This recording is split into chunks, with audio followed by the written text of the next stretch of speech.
my great honor today, as part of the whole Be Bold campaign and on the way to the high-level dialogue at the United Nations UNGA in September 2021, to have with us the Minister for Climate, Energy and Utilities for Denmark, Minister Jørgensen. Thank you very much for joining us today. Thank you so much. I'm going to ask you a few questions, especially as your role as Global Theme Champion, and also in terms of just the progress that Denmark has made and how we can encourage other countries to do the same. So I'm going to start. I mean, this is not new to Denmark. Denmark has been championing, energy transition for a very long time and doing it successfully. But what are the key topics you think we need to bring attention as a global champion to the rest of the world on this issue of sustainable energy?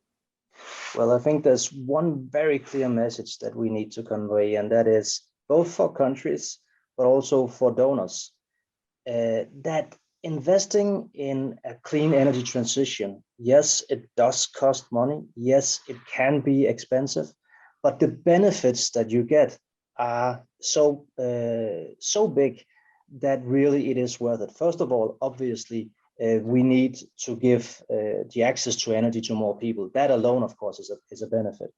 But also with regards to job creation, with regards to fighting some of the negative externalities connected to fossil fuel driven energy, there are so many things that you need to take into account. Public health, for instance, when you cut down on pollution, public health obviously also increases. So I guess that would be my main argument, that these investments are something that we need to do, but it's also something that is just good common sense to do. Thank you so much, Minister, for that. I think I like the way that you reiterated the fact that it is expensive at the beginning, but that is what is best. And it's also just common sense in the environment we're working in. So I guess this is the last question I have for you, Minister. And it's how is Denmark going to be bold? How are you going to be bold as part of your energy compacts, as part of being one of the key global champions in our road to the high level dialogue and beyond? And what are the critical steps that you are taking in being bold for climate change, and I guess for sustainable development goals as well? Well, first of all, we've set a very, very ambitious target for our greenhouse gas reductions. We will reduce our emissions by 70% in 2030 compared to 1990. And we've even put it into a law. So our Climate Act passed in the Danish Parliament actually makes it legally binding for us to achieve this target. How are we going to do it? Well, one thing we're going to do is we're going to take offshore wind into a completely new era. So usually the way it is right now is that when a country decides to have an offshore wind farm established, what happens is it's established in the sea and then it's connected to the shore of that country.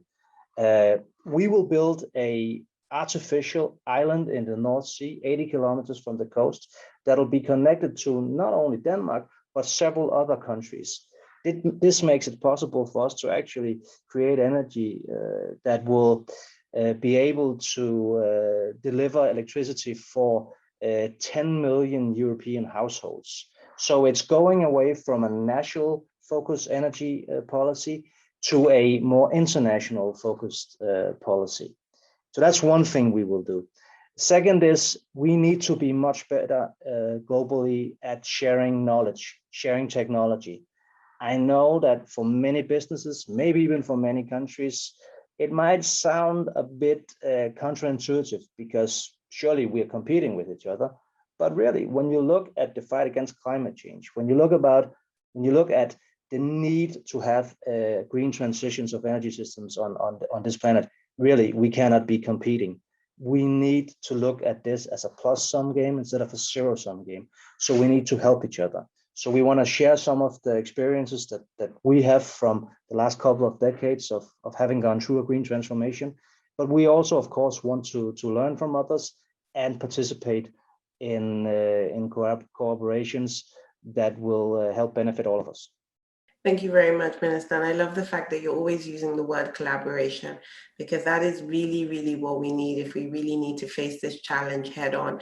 And I'm also really excited that, when we have all the energy compacts in place, we can now look at how countries can collaborate and form multi-level partnerships for you to hopefully announce when you come in person, hopefully in September at the high level dialogue. So again, I just want to thank you for all the support and the support of your amazing team, both in the capital and in New York. Really look forward to seeing you in the ministerial. Thank you so much, Minister, for joining us.